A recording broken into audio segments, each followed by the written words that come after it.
If you love Baltimore sports, you'll love WNST.net. Have some fun. Thanks everyone for letting me come out tonight, giving us this opportunity.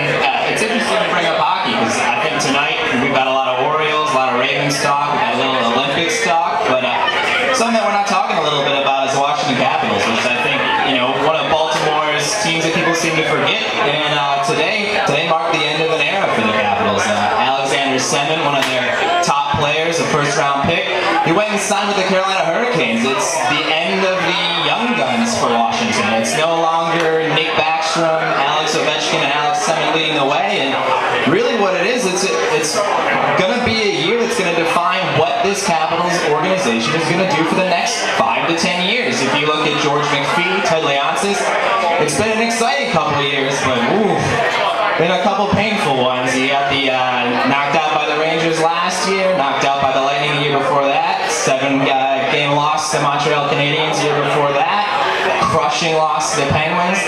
At what point is this organization going to take the next step? And it's really got to start with Alex Ovechkin. He started as the best player in the world 2 years ago.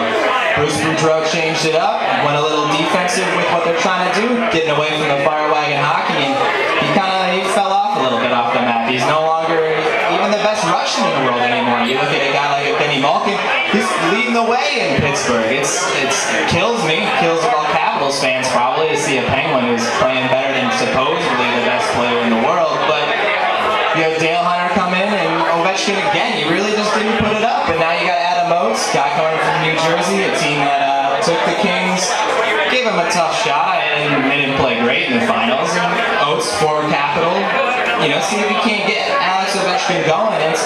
If he doesn't embrace being a captain, if he isn't able to embrace the fact that he is the best player in the world and has all of the skill and talent at his disposal, this team isn't going to go anywhere, which is really a shame. I mean, they've got someone in net, Braden Holtby, who personally I've been watching for a couple of years. Holtby's played amazing for the Hershey Bears. He didn't make the team last year. A little bit disappointed, didn't play well, but man, he came up in the playoffs. And Johnny Quick, Braden Holtby, it'd be tough to say who was better. I think without Holtby, the Caps, no way they beat Boston in the first round. Absolutely no way.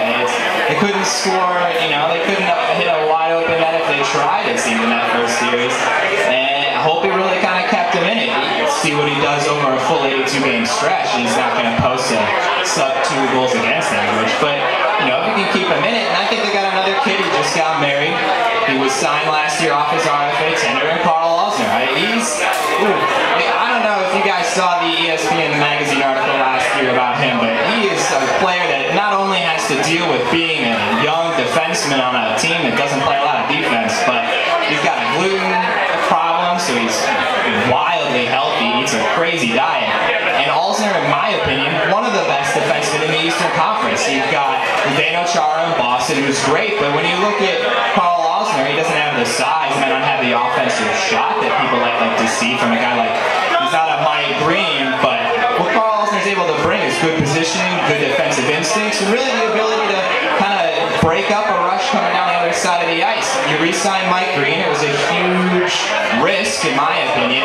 He took a puck to the face and somehow managed to twist his ankle, so if anyone wants to explain how that happens, feel free, I'll be here for a while. But just going forward, I think you brought in Wolski, who people think are going to replace Alex Semin, but he's not, and who's going to score past Backstrom and Ovechkin?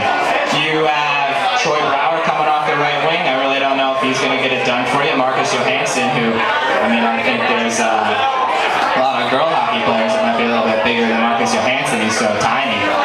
Maybe you can play center. You got Brooks Laich, who doesn't seem like he wants to be in the face-off dot, and you got a Capitals team that is going to really be behind and this is bizarre to say in the NHL, behind the Florida Panthers and behind the Tampa Bay Lightning. The Lightning added Anders Lindback in the offseason. They've got a legitimate goalie. They've got the best player, in my opinion, in the NHL, in Steven Stamkos. They've got a great captain in Marty St. Louis. They've got Florida. Took New Jersey, who went to the finals. They took them 7. Florida won the division. They're kind of a hodgepodge team that Dale Talon put together, but maybe another year gelling together, maybe a little bit better in net. Scott Clemenson's coming back. The Caps could be in some trouble, but at the same time, Caps are young.